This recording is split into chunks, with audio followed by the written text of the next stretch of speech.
Didn't wow. That okay. Let me go back in. Guys, we're here. Hey Kitty, come on, join us. You're like half dragon. All right, sorry about that. We had a little bit of a technological delay. Um a little dragon in the machine, I suppose. All right. Hello everyone. Creatives, community, kind folks out there, welcome. Thank you for joining me. Also, uh collaborators, classmates, collegiates, everyone out there who loves to be part of the RPG community. Thank you for finding the channel. If you're new, if you're old school, you'll know I have to go through this preamble. This week we are going to talk about the classic dragon in tabletop RPGs. Dragons bring up a lot of come with them a lot of history, a lot of mythology, a lot of baggage, and a lot of use, and some of us would say even misuse and fun times at the table. So we're going to talk about that all week. Today is Monster Monday, which perfectly fits. You got yourself some dragons. We've got ourselves some stories at our table and that kind of thing. So yeah, we're going to talk about dragons now. For the community out there, if you're anything like me, you know where to find this channel, and you've been part of this community, or maybe you've heard about it. But some people have a hard time or difficulty streaming the show live, or even listening in or watching the show on YouTube. So if you wish, go over to Fantasy Grounds College and join their Discord server. The cool kids, like yourself, will be hanging around in the boiler room. So on the left, if you join the Fantasy Grounds College Discord server, go down on the left, slide down to the bottom, past all the classrooms and where all the kids are hanging out, doing their studies for Fantasy Grounds, and right down there in the boiler rooms where all the cool kids are, which happens to be you. Now, what are we going to talk about when it comes to dragons? We have to have some place to start at. And I feel like dragons are the kind of creature, they basically seem to, they're like the bard of the character class options, right? In the sense of, dragons are a little bit of everything out there. Dragons are godlike, they are bestial, they are immortal, seemingly. They are extraplanar, they are elemental, they are huge and monstrous and giant sized.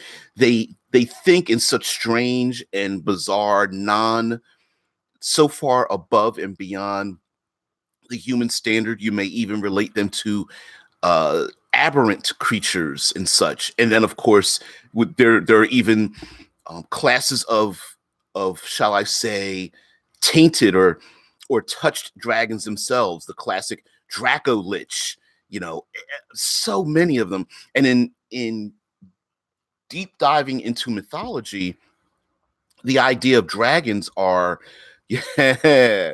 Oh, we were going to go there, Dead Man. Dead Man, the storyteller, put in the movie The Reign of Fire. What a great way to include a dragon even into the modern day and far future, rather post-apocalyptic world. Although, frankly, I think the world building in that movie was excellent. Even if you didn't think the movie itself was good, I think that movie was, it was better than it needed to be. Frankly, that's just my opinion.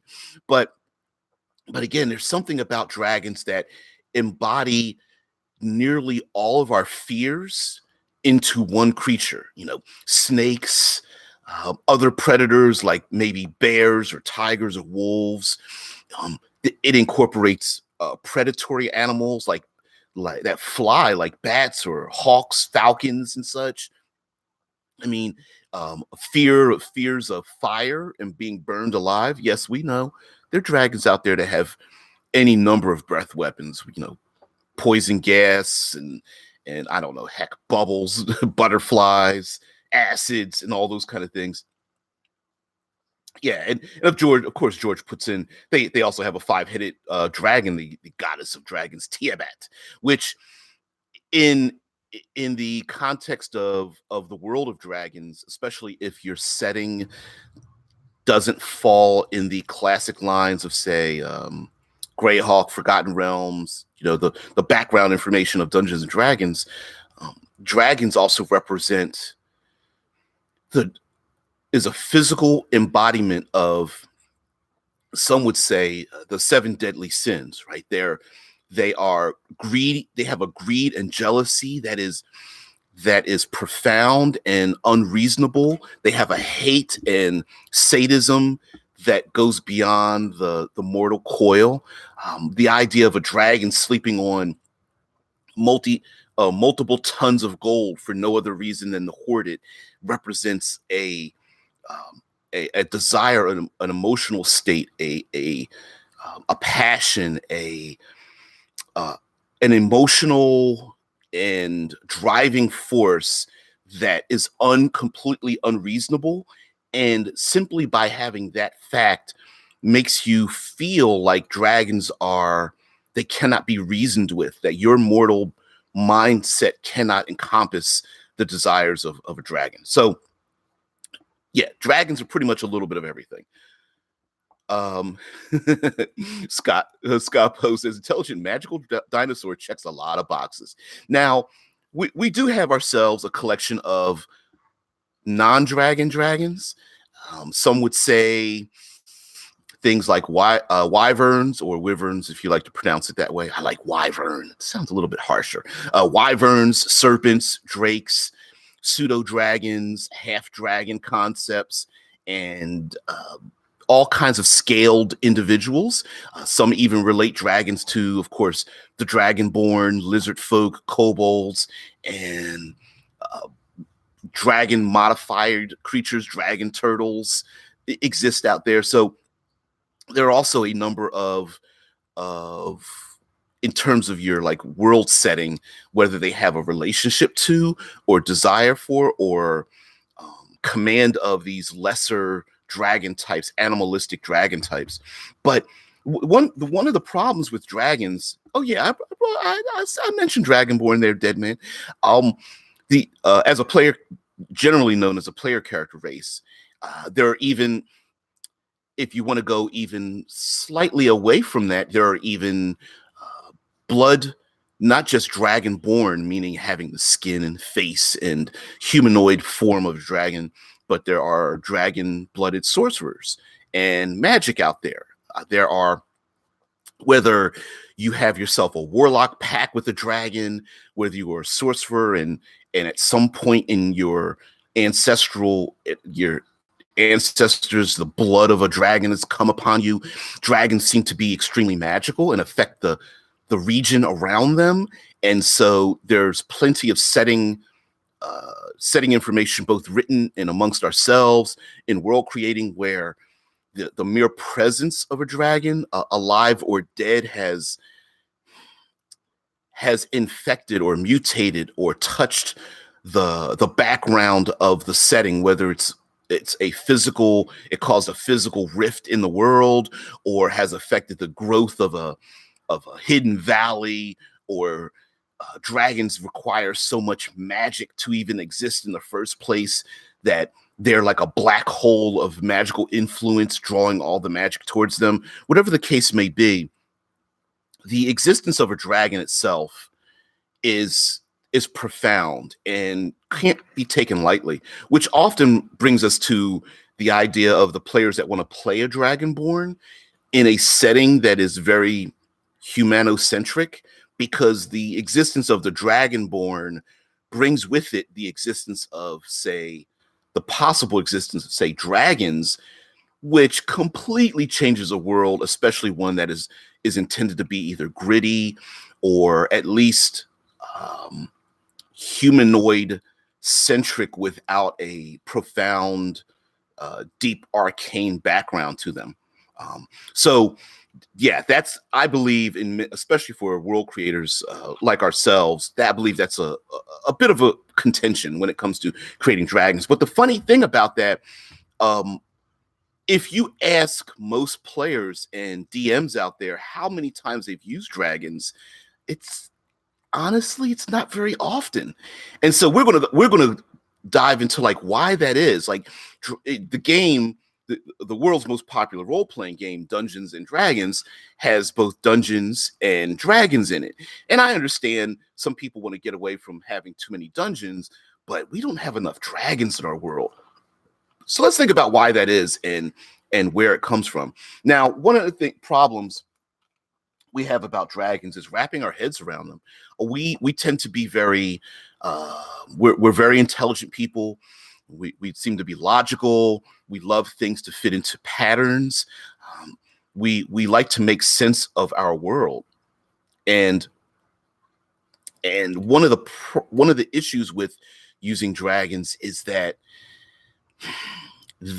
they, by their mere existence, they skirt or even cross the levels of the extreme in any direction you're thinking of. So when you're thinking of like, oh, a treasure hoard, right? You know, a band of orcs, we can go, well, there's some treasure in a chest or something, or they've got it in a pouch.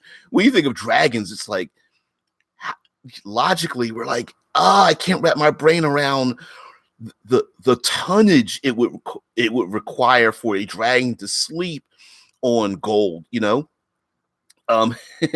Yeah. Now in the see the Discord, was it Alley-oop says, Rain of Fire, that's how I picture dragons taken out by PCs. Go ahead and try to jump off a platform and attempt to strike it and chomp.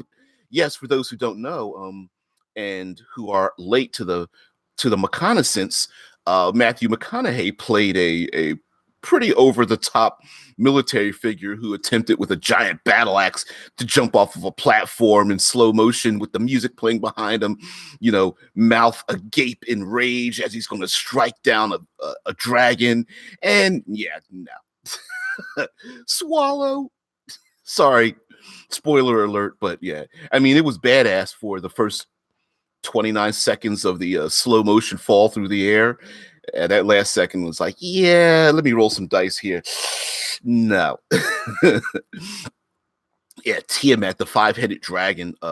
Tiamat, who is like half dragon, half goddess, partial devil, you know, so dragons fit into so many realms that they are their own thing, but they can fit in so many places. Even the concept of the chromatic dragons, the colored dragons are evil. The metallic dragons falling on the side of goodness and such, and falling along the sides of, say, like celestials and whatnot. Yeah, Tesla's like, yeah, you got to kill it from the inside, or yeah, good luck with. I agree with the alley-oops. Like, yeah, right. Even our own brains think about, okay, a human being, no matter how good they are with a long sword, faced with a living tank-like creature and trying to hack it to death just seems quite unrealistic. It's like, wait a minute, okay, the scales are as hard as concrete. Even if I were to cut this thing, it would barely penetrate its skin deep enough for my 3.5 foot long sword or whatnot to go into it. And I'm supposed to kill this thing? Yeah, no. It feels odd that way. And yes, I know magic swords and all that kind of stuff, but the logic in us tells us that we can't do this. So like, why do we love them so much? Um,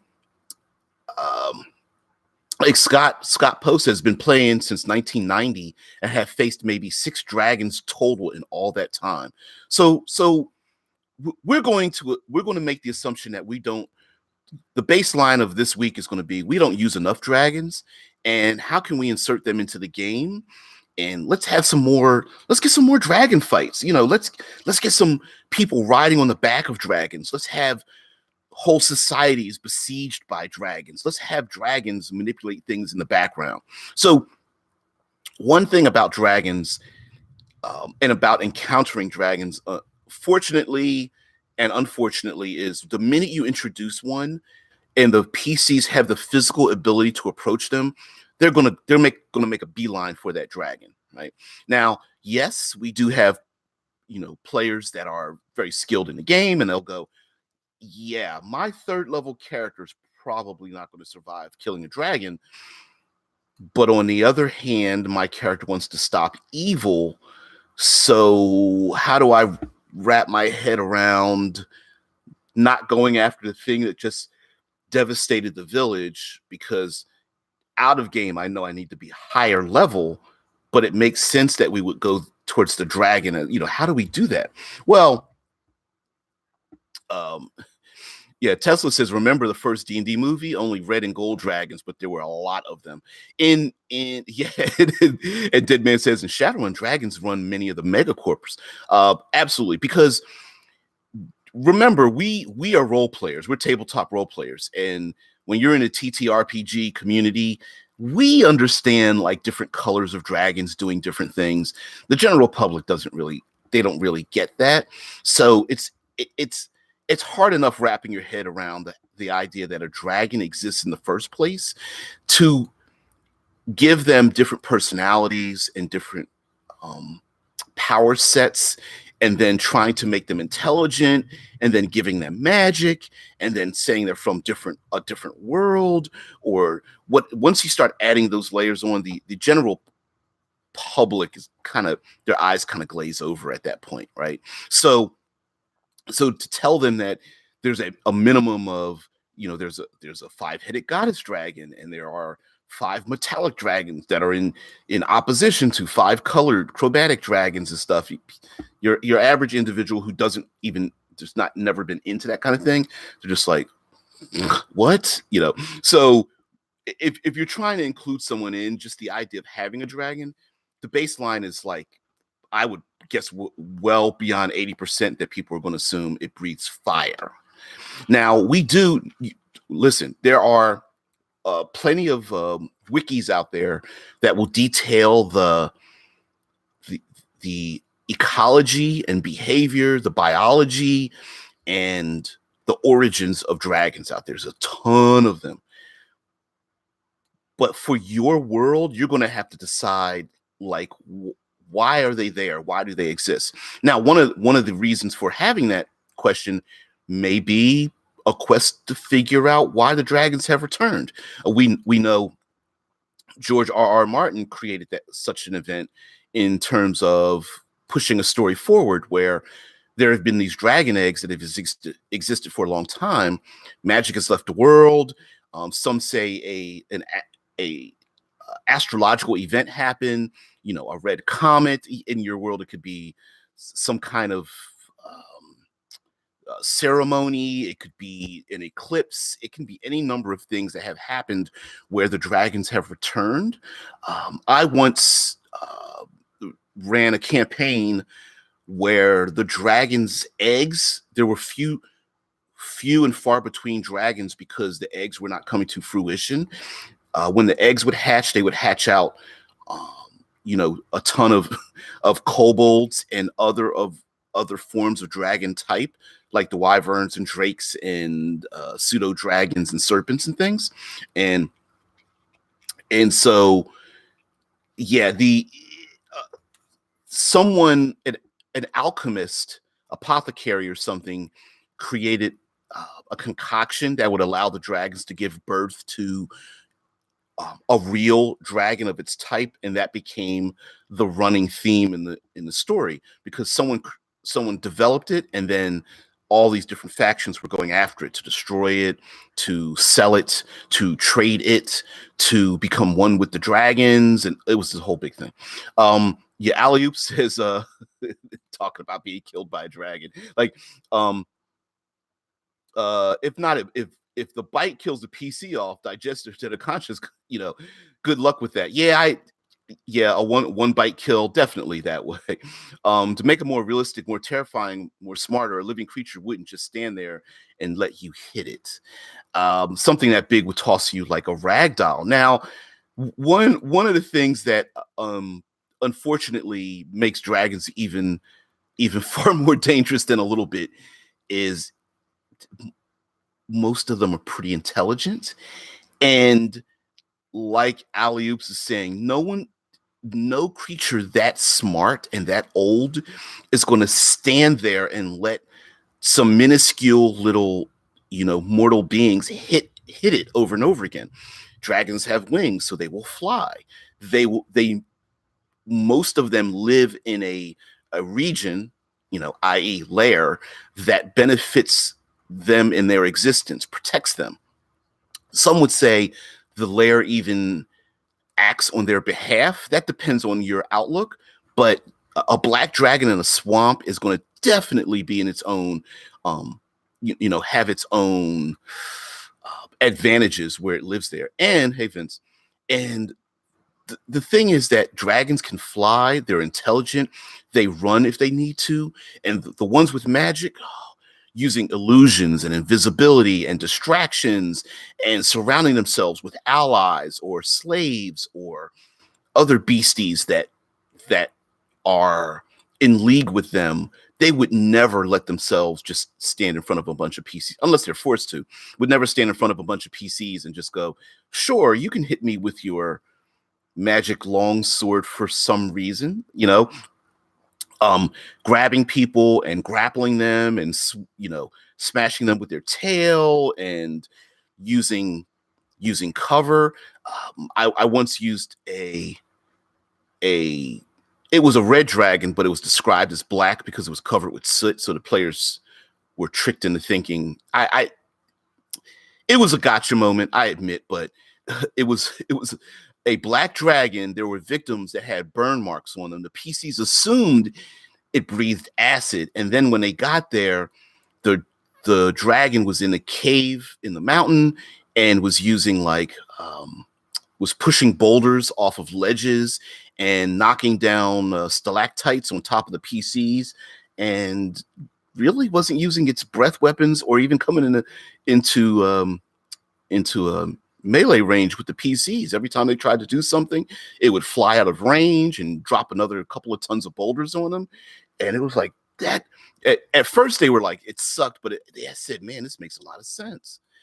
Now Scott Poe says the kings and counts and nobles and princesses are polymorphed dragons running human courts and behind the scenes dragon intrigue at once. Long games for old beings. The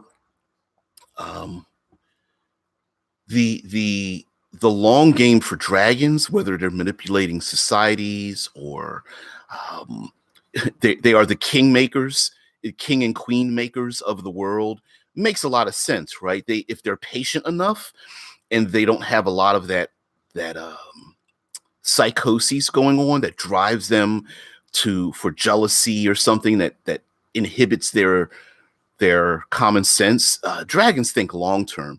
And sure, they could be a little bit bored and go, yeah, I guess I'll be a humanoid being and talk with them and whatnot. Or maybe they're just intrigued by the way they think, much like a plague, messing with plagues or ants or something. Maybe even pets. They could think of humanity as pets to achieve things for them, pushing forward, maybe like a dragon cult or something. But dragons live so long that it's hard for us to wrap our heads around the fact that it's a loss today means nothing when your plans are 1,000 years in the making.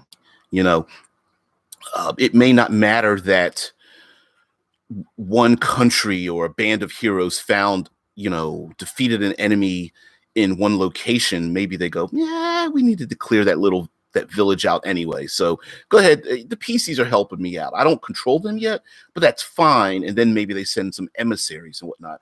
So yeah. Now Vince says, did you guys see the video from Vsauce about dragons? I've seen a bunch of Vsauce videos. I don't remember it offhand, but yeah, the Dungeon Dudes did a whole series of breaking down each and every chromatic and metallic dragon. So there are a bunch of definitely check out a bunch of content creators long before this video has been out. So yeah, absolutely do that.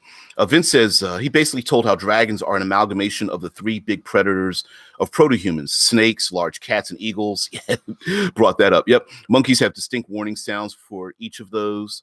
That's most likely why a lot of cultures have something similar to dragons. They are the ultimate predator. Yeah, I brought that up. Like they represent the epitome of our fears, right? We fear very big and large things. We We fear predators like snakes, alligators, um, large cats, wolves. We fear, being burned. We fear being poisoned. A lot of dragons have dragon descriptions sometimes give them poisonous tails. They corrupt the region that they're in many ways. They are the embodiment of the changing of seasons. In some ways they represent uh, weather events, and are wrapped around that, whether it's earthquakes, volcanic activity, um, the dying of a harvest or something of that nature. Yeah, Heliop says,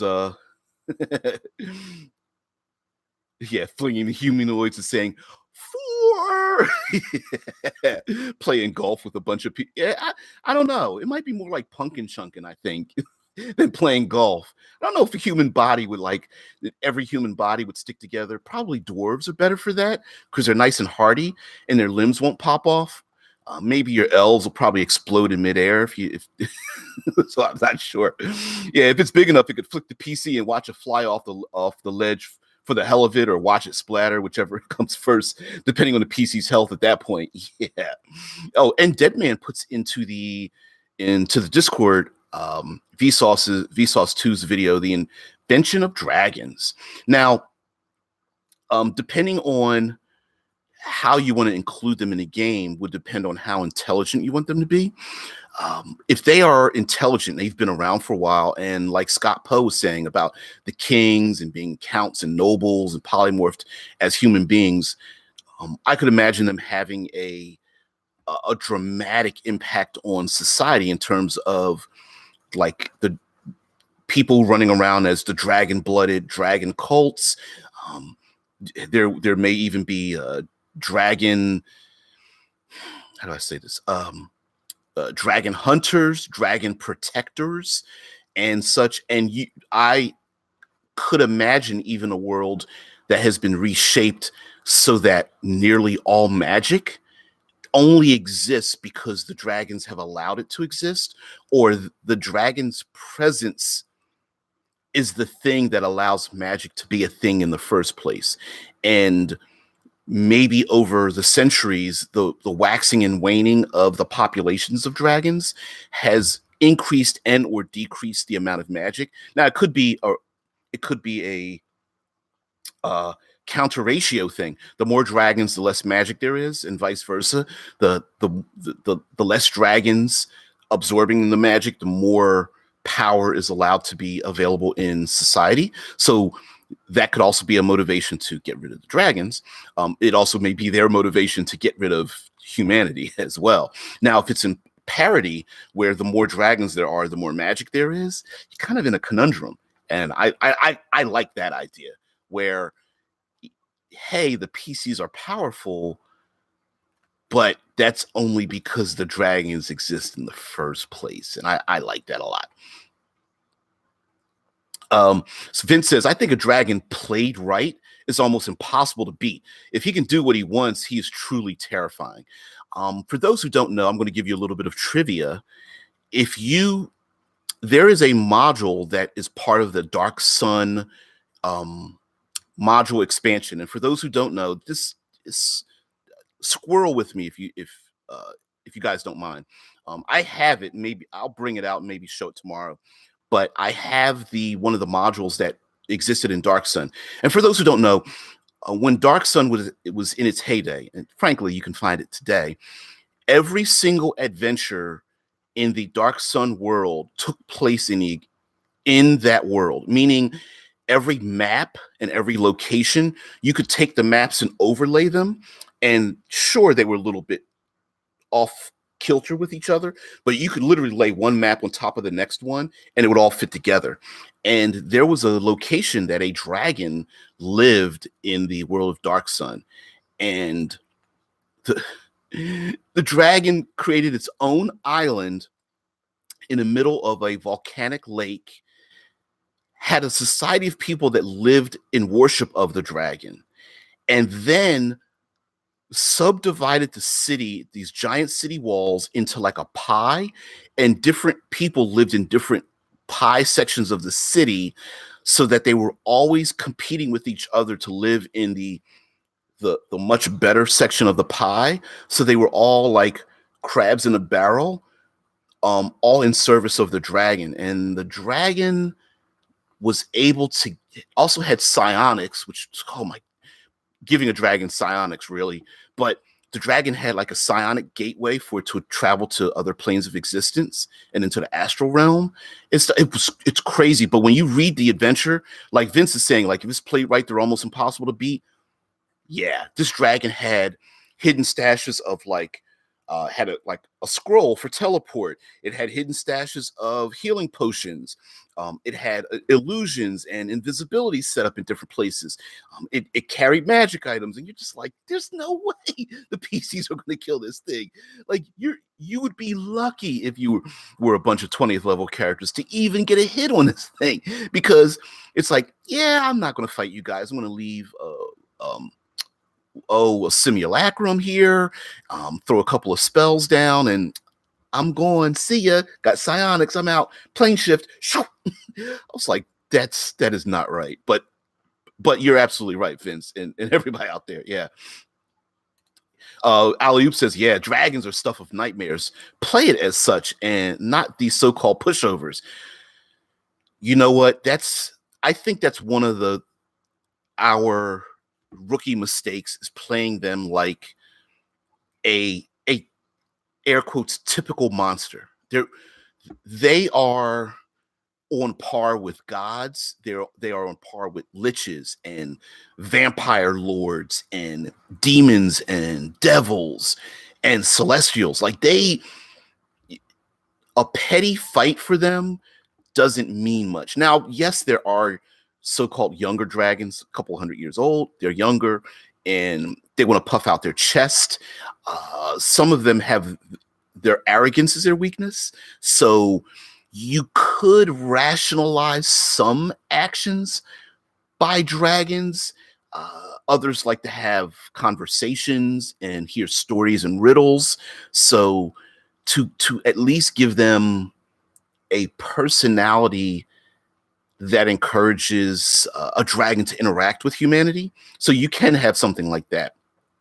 But one way to, Alley-oops talks about dragon kings and queens. Death is for sure facing them. Tesla Ranger says, death is never certain in a world with necromancy. Dragon could kill you, then raise you from the dead to serve him. See, and you know what? That's the kind of thing where a dragon with necromantic power, it's like, we understand that what a lich is, right? Or lick, if you want to pronounce it lick. I apologize for those, for the lick pronunciators out there. I prefer lich, seems a little more evil. But we understand a wizard going like, I'm going to dive into such power and magic that I'm going to live forever, even if it means I have to drain a soul, right? But a dragon that learns magic, how do you fight that? Do the PC, how do you wrap your head around it? Do you know that a dragon is a necromancer as well? Or who knows? Could you make a druidic dragon? I think it makes sense. They're so elemental. A clerical dragon, especially drawing power from the outer planes. A clerical dragon doesn't have to be a celestial dragon. They could be in league with or worship fiendish beings or something from the outer planes. Maybe there's even mythology that wraps dragons around the idea of Cthulhu and madness, that a dragon isn't what we think of as many artists, meaning like lizard-like, but it is a tentacled mass of death and destruction and insanity. And in many ways, like, dragon fear is why they have dragon fear. It's like, I'm not going to fight that thing. I'm going to run and hide. Scott Post says, Vince says, there is this nasty strategy where a dragon does a flyby attack, grapples a PC with a bite, flies up the rest of his movement, does a breath weapon attack while the PC is in his mouth, so impossible to dodge, and he just dropped the PC for max fall damage. Slow clap. Exactly. You know, hey, I'm gonna attack the dragon since it's got me grappled. Yeah, you okay? Make your strength versus strength attack, right? Challenge. Yeah, you're not gonna win that one. Oh, I'm gonna drop you 300 feet and then blast you with a breath weapon. Why not? Or blast you with the breath weapon, then drop you 300 feet.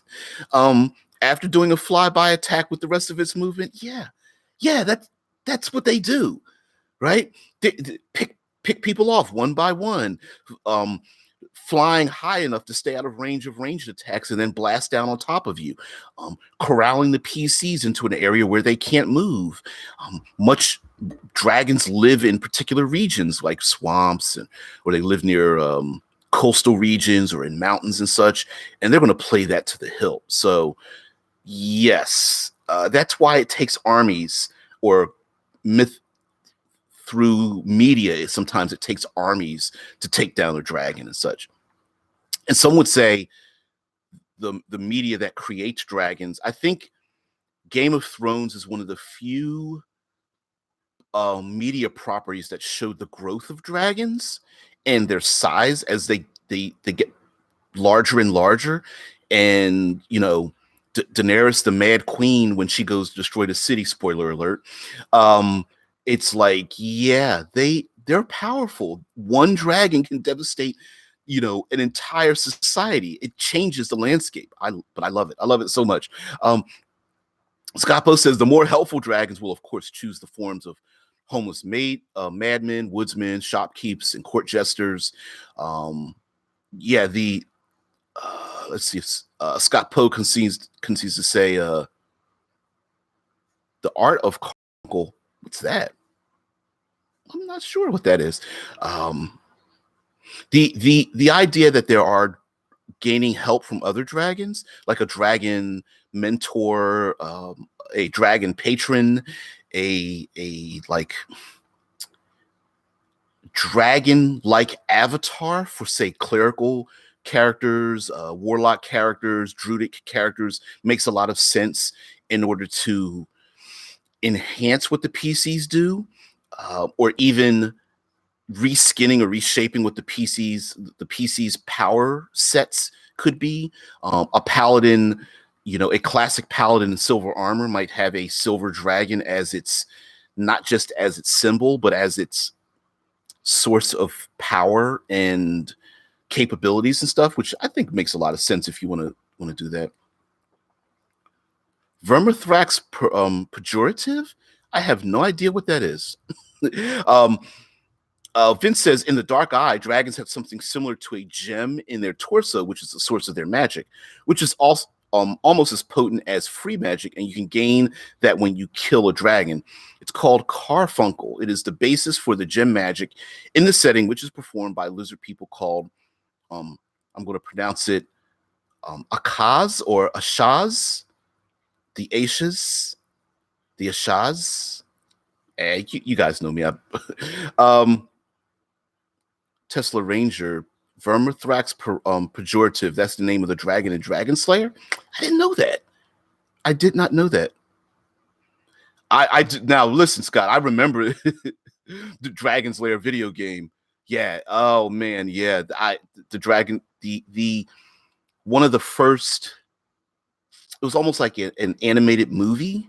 The Dragon Slayer video game. Yeah. I knew some people could play the hell out of that thing. I was all thumbs. Alley-oop says in the Dragon King or Queen and Dark Sun's very presence can simply disintegrate you when they use their powers. And the Dead Man's posting in the Discord as well. Vermithrax pejorative is a 400-year-old androgynous dragon that has threatened the post-Roman kingdom of Erland for years. Translated from Latin, her name means the worm of Thrace that makes things worse. Yeah, that makes things worse. I like that. Now, I suppose you can all the idea that dragons are androgynous kind of makes sense, much like many lizard type creatures. There are lizard type animals on our world that are both completely androgynous. They're neither male or female. They can lay eggs and or impregnate another of its kind and be impregnated as well. So I think that makes perfect sense for dragons. And now some of the things that tie us in. Let's go back to something, say, Scott brought up about dragons taking the form of humanity, incorporating them into the world. Incorporating them in would, I think it behooves us to incorporate things like the idea of dragon eggs, dragon scaled armor, dragon teeth, the way they manipulate the world or taint the world with their mere presence. I think you can really tie in dragons. Now, if you want to include a dragon as your big bad, but you don't want your PCs smacking on it when they first see it, or at least try to, it's the idea of having the big bad threaten the PCs, or at least the PC's region.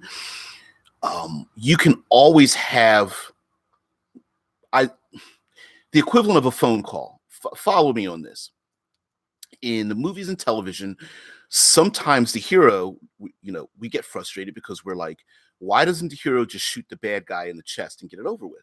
So to get around that, some writers will have their big bad guy make a phone call. Now, that phone call is usually either a real phone call, it could be a message written on a wall in blood, it could be a video conference call, it could be a recorded message sent to media stations or the police.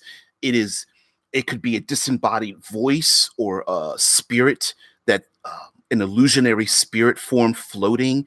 It could be spoken through the mouth of an emissary. These are many ways to have the PCs encounter, and this doesn't have to specifically be for dragons, but this week we're talking about dragons, so what the hell, right? It's going to be dragon wise. So your dragonborn, your lizard folk, your dragon cults, some of your other big monstrous creatures, whether they're giants or fey creatures or demons and devils, or what I love mid-level. I'm a huge fan of like mid-level creatures like nagas and sphinxes and oni, ogre magi, rakshasa, like mid-level ish powered creatures, even vampires, somewhat mid-levels. They're like high mid. Those beings could be the voices and the actions of the performing the machinations of your dragon that you want at your end game. And so therefore you can play the dragon that's speaking through the mouth of a cult leader, and it's like, basically, I see you and I know who you are. I'm going to give you PCs the slow clap. Yeah, congratulations. You've, taken out my, I don't know, enslaved dwarven mine and whatnot, but rest assured, I will be coming after you, or I will give you this win. So long for now. And the PCs are like, damn it, we're going to get you. Hey, what level am I now? Oh, we're 4th level? Great.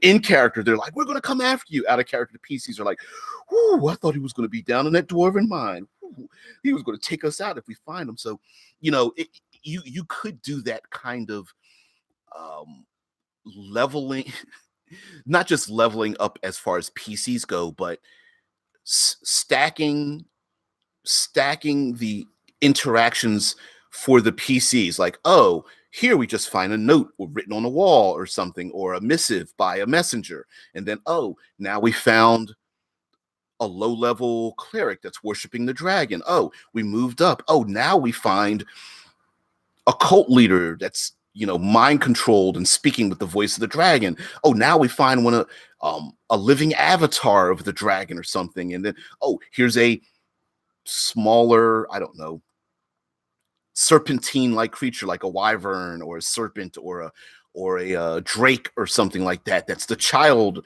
or sibling of the dragon before we meet the main dragon. So you could really stack the encounter, making it more dangerous and having a closer. In the beginning, a dragon's going to completely ignore, like, probably as high as 5th level characters. Like, whatever. It's not even worth my time. And then as the PCs start creating more trouble, they're like, who keeps tapping me on the shoulder? And like, mistress, these people are upstarts are getting closer and closer. And, then the big bad gets involved. And it's like, oh, okay. I'm going to have to get off my treasure now. Vince says, alley oops is like the message will be your lunch. Yeah. The dragon sends a message like, I'd like to serve you for dinner. Wear your best. Here's a pack of spices. Just pour it over your head, please, before you get here. Vince says, if you make an old dragon the final boss of your campaign, you could write a ton of its history and how he shaped the world in his life and what he did to defeat everyone who tried to kill him, which gives you plenty of opportunities to foreshadow. I like that, Vince. Meaning, you don't necessarily need to surprise the PCs with a dragon, but if you sprinkle little bits of history throughout the world, like, oh, that archipelago of islands, yeah, that used to be a whole nation until the dragon used its very presence or used magic to drown, thousands of miles of territory, and now they're just islands that are left there. Or, yeah, that dark swamp where everything is dead inside of it and there's hordes of undead. Yeah, that was just where the dragon lived for a short time, took a nap for 1,000 years before it left. Right? You could sprinkle those dangers in there and foreshadow how pervasive the power of the dragon is, and the PCs might go, "Ooh, you mean this entire dungeon is like dragon droppings? That's crazy." And you're like, yeah, it sure is. Tesla says, quote, "Do not meddle in the affairs of dragons, for you are crunchy and taste good with ketchup," by Suzanne McMinn. Yeah, yeah. The idea of dragons like munching down on the armored hero that wants to come kill them is classic. It pretty much makes a lot of sense, right? So, how do we kill dragons? Like, how do we take them out? A lot of that is going to depend on how intelligent they are. You could play on their ego, playing upon their ego, whether it's flattery or worship or being amazed at their great works and things. You're going to have to be a pretty good liar to get one over on a dragon, but it just might work. Also, carving away at a dragon's empire might be a thing. In a sense, it's the defeat of the dragon through the use of defeating its surrounding power structure, much like the classic going after a crime figure may not be just killing the crime figure, but inserting discord amongst the crime figure's powerful allies. Now, the problem with doing that with a human being, it's easy, right? One human being can just be killed just like any other human being. One shot, they're dead. With dragons, even without allies, it's like they're still powerful, right? Even without the countryside submitting to its will and having an army of, say, undead or army of, I don't know, manticores flying in formations, or whatever the case might be, right? Even without that, dragons are still quite powerful. But remember, they don't live in vacuums. So depending on the history of your world, do they fall asleep at certain times? Do they have many mythologically, in a lot of writing, dragons have a weak point, whether it is a scale that has fallen off due to age or injury. Like Vince says in The Dark Eye, there's a gemstone. You can imagine a gemstone in their chest or in their forehead that gives them their power and could weaken them. There's also the idea that astrological events, whether it is the placement of planets in the sun and stars or something like that, might grant them additional abilities or allow them to exist at such a point. There may even be the beseeching of the granting of powers and or circumstances to kill them. For example, the metallic dragons, the so-called good dragons, might set up a situation where they are motivated to kill the dragon. So it may not be the PCs themselves throwing the weapon that kills it, the final blow, but it might be setting up a situation where a dozen other dragons rip that one dragon to pieces. Some players might not want that. Like, I really want to be the one that kills it, but yeah, that could be a possibility, as well as calling upon the gods and who may or may not want to be involved in the world or have been prevented for some reason, and getting a god-killing weapon is also one, or using a ritual much like Tiamat. Over the course of Tiamat's history, she's been cast down in hell various times, depending on when you've introduced yourself into Tiamat's lore. So the finding of a ritual, the instead of the killing, it could be the dispatching of sending it to another world. So it could be, we have to fight this off for us to read the ritual that will send it to another plane of existence, and we only need to survive for 10 rounds, right, before the ritual is fulfilled. And maybe this powerful dragon like Tiamat or something hears the first syllable spoken of this ritual, which would cast her down into hell again, and she's like, hell no. And the minute she hears it, hundreds of miles away, comes a running to kill that person. And it's like, no. And the PCs might have to survive long enough for the ritual to be read by like an NPC group or something. Vince says, whenever you go against a dragon, there should be another dragon who wants him dead. You just have to find and befriend him. Dragons overlap many times in where they find their territory. For example, white dragons and I believe silver dragons kind of live in the same region, and black dragons, and I believe there's a coastal dragon, like I think it's brass or bronze. I mixed them up too much, but either the brass or bronze dragon lives on a coastal area, which you could claim a place like New Orleans, where you have a coastal region and a long expanse of swampland. They come into contact with each other. So dragons that live in the same regions, like mountains or deserts or something like that, would definitely come into conflict with each other. But because they're immortal beings, they might not want to fight one-on-one. But getting PCs motivated to kick this blue dragon out of the desert. So I don't know what dragon it is. This copper dragon or something can live there. Hell yeah. Yeah, that I could imagine the PCs feeling like they're being used a bit, which would make a lot of sense as well. Vince says in the Draconomicon, there is a ton of dragon equipment, like magic items that can wear items they can wear above their normal form, like dragon armor or larger metallic claws. Tesla Ranger says bronze is coastal, brass is arid. Thank you very much. I copper, brass, bronze, I mix those up all the time. And I believe gold dragons pretty much can live anywhere. I think silver is mountainous.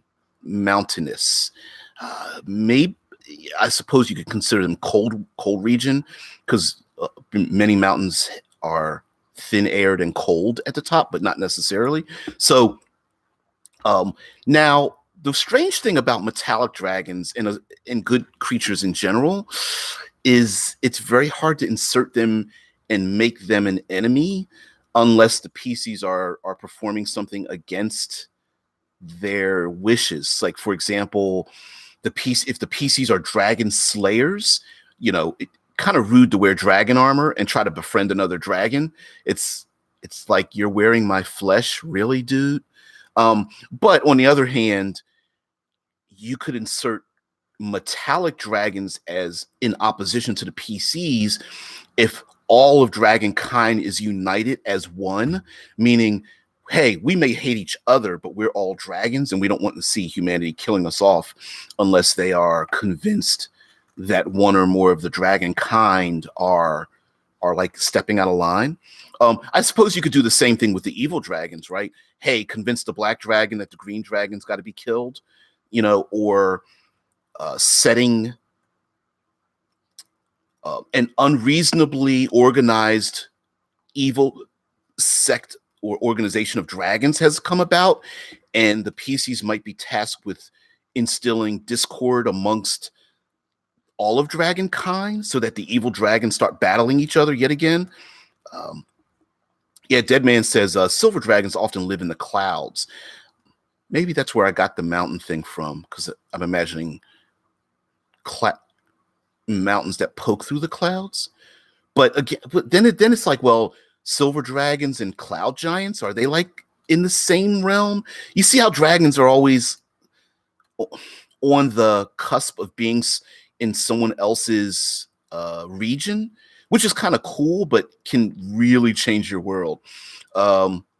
Scott says silvers are fond of humans and elves too, I believe, so they probably tend to live in or near civilization, which is another thing. A lot of the metallics take on the form of human beings and love to associate themselves, not human beings, humanity, and they love to associate themselves with humanity.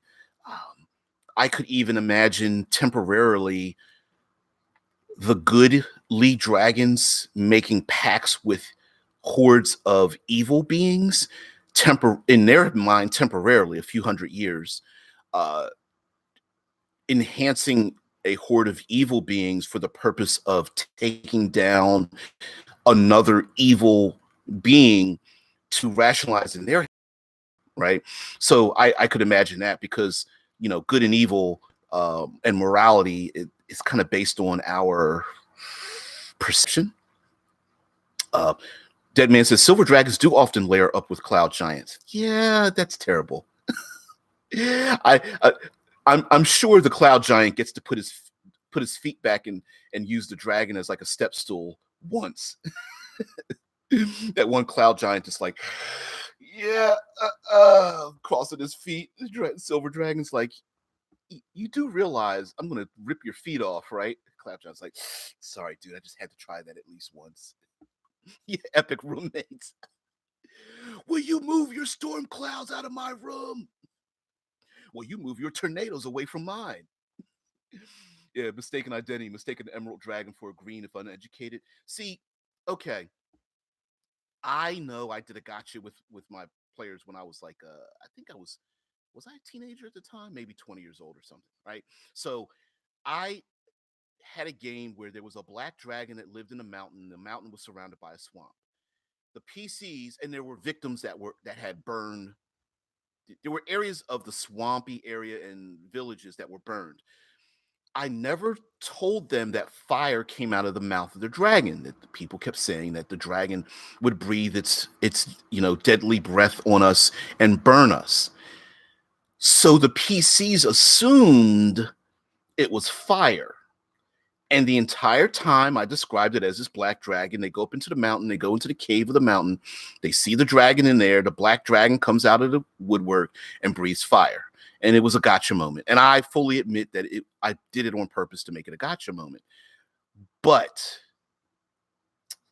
when it comes to dragon lore, we would have to figure out how accurate is dragon lore, how accurate are the common folk when it comes to dragon lore. Like, for example, I can imagine common villagers knowing that trolls are vulnerable to fire, right? That I just like we in our vampires don't really exist, but if for some reason a vampire did exist in our world, we would all go pick your top 5 weaknesses, right? Daylight, mirrors, garlic, stake through the heart, blah, blah, whatever, fire, whatever the case might be.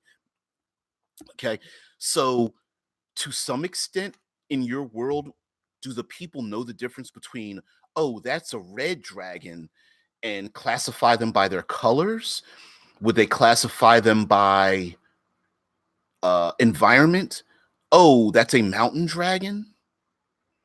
Volcanic dragons? Like, would they mix them together? Like, oh, that silver dragon and that white dragon, They are like cloud dragons.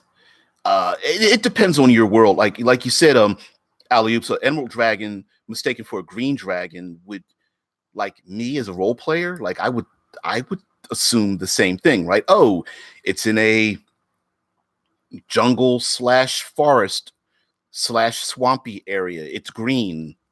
It's probably a green dragon. And the fact of the matter is, technically, an emerald dragon is a green dragon. You know, so a black dragon and a shadow dragon probably similar. So some of these, I'm going to call them tertiary dragons.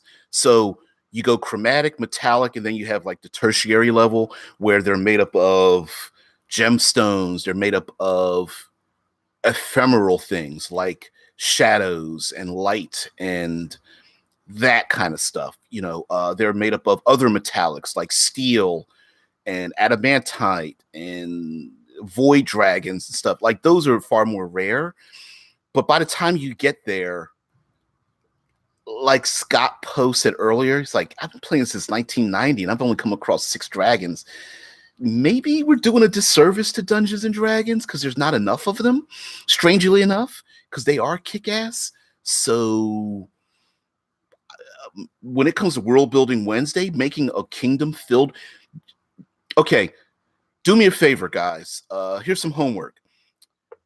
Come up with some societal reasons how society would be shaped if dragons controlled society, whether they're doing it boldly, meaning like I'm a big giant dragon with wings and I live in a castle over top of you, or whether they are hidden as humanity and hiding amongst humanity.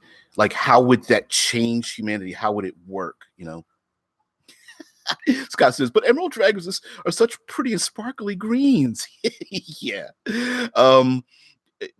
I mean, how would the dragons, would they be playing chess with humanity, fighting each other, but using other people to do it? I don't know. So that's the homework for you guys. By the way, for those who don't know, and I don't really push this, if you want to kibitz with me just a little bit more after these shows, if you're able to, if you join the Fantasy Grounds College Discord, I hang out there for sometimes 10 to 15 minutes after the show just to talk about general BS. So if you are into that, yeah, please do that. But by the way, I am a contributing writer to Critical Hit Publishing. The cinematic environs are my baby. That's like my brainchild, and so we've gotten together to write them. I am currently finishing up on Wetlands, which is basically cinematic environs about swamps. It's going to be pretty epically large because there's a lot of diseases, parasites. There's something called a hag's cauldron in there. I won't describe it too much, but it's like a place of regional effects. There's going to be pretty horrible plant life there. There is a randomized way to make different types of swarms of things, so you don't just get your normal swarms of insects. There's some pretty gnarly stuff in there as well. Every one of the books has a new background. Currently, it's called the Meyerborn, but if I come up with another name, but I kind of like the Meyerborn.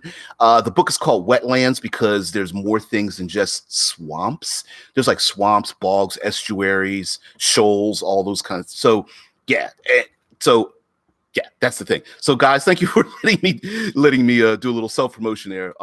By the way, we will see thee tomorrow. Have a great one, guys. Bye. I'll be in the Discord.